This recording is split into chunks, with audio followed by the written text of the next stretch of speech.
Come on, bro. We go right around the corner to the bus stop. Every day, George Harris and his 4-year-old son Nicholas embark on a lengthy commute to his school. There you go.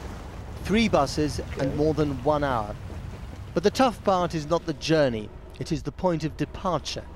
It keeps changing.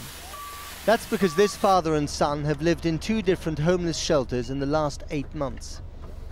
George had a series of low-paid manual jobs in catering until a heart attack 6 years ago put him out of work. Then his partner, Nicholas's mother, and the only breadwinner in the family, left them for another man. Stop requested. It is a case of personal misfortune meets general decline. With more than 1.6 million American children homeless, their story is no longer unusual. And you're a good father. Thank you. Thank you. Good father. George was determined to keep custody of Nicholas, but living on $800 a month disability allowance, about £500, it's impossible to get a flat Come on, Nick. in a city where the average rent of a 1-bedroom apartment is more than twice as high. And this the bathroom. This is their latest home. It's officially called a transitional shelter. 2 small bedrooms and the bathroom. Luxury compared to the dormitories of the last shelter. But the place is Spartan, the rules are strict. 11 p.m. curfew, no visitors except for a few hours at the weekend. This Nick right here. But at least it has privacy, a vestige of dignity for a man and his boy who have very little else. How does it feel to live like this? I feel a little bad about it because I should be doing better. You should be doing better. Yeah, I should be doing better. Who do you blame for this? I blame myself. You blame yourself? Yeah, I blame myself basically, you know. Not the economy, not the government. The economy, it put a lot of pressure on you. Pressure indeed. The number of homeless families in Washington has risen by 10% in just 1 year. Ironically, there are plenty of empty houses in these cities.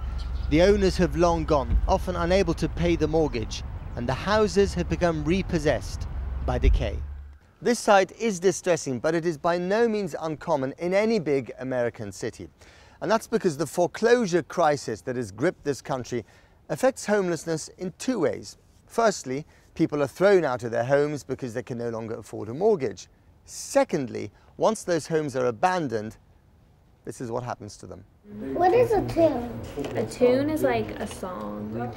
Community of Hope is a transitional shelter set up specifically for homeless families. College students volunteer for after-school tuition. Washington's poverty rates are nearly twice the national average, and the city has the highest rate of child poverty anywhere in the nation. 3 out of 10 children in this capital city, still home to the most powerful country in the world, are living at or below the poverty line. April Dunstan is about to start a new job in a youth centre, a job she got with help from Community of Hope. She and her 12-year-old son Joshua have lived here for just over a month, after being in an emergency shelter for almost a year. Their descent into homelessness was as rapid as it was typical. Everything was peaches and cream until one day in May 2009, I got pneumonia and everything went downhill. Okay, get your pot, put some water in, you know how to do it. When I became homeless, I actually slept in my car for about 3 to 4 days. Good job. Joshua conceals his homeless existence from his friends like a stain of shame. Like, I got a best friend. I probably think, like, if I would have told my best friend that, like, one day we might get in an argument and he might say, oh, you homeless or you live in this shelter, then everybody might pick on me, so I just never told nobody. Joshua wants to be a truck driver or a firefighter when he grows up. But the people who work with kids like him worry about a whole generation growing up without a home and without hope of a better life. The authorities think that about 99% of the homeless population in Washington is African American. When I think of families who are homeless, I think my own family and my children. And when I talk to my children about it, I also think about, as a child, what it would be like if you had to change schools 3 times in a year. What would it be like if you could never invite your friends over to play because you were embarrassed about where you lived or you didn't live any place? Or what would it be like trying to do your homework if you didn't know where you were sleeping tonight? The economic reality is conspiring to make everything else worse. Rents are rising, more and more homes are being repossessed, and charities like Community of Hope are having their funds cut in a time of virtual recession. You got your jacket on, Nick? Back at the transitional shelter, George shows remarkable resilience.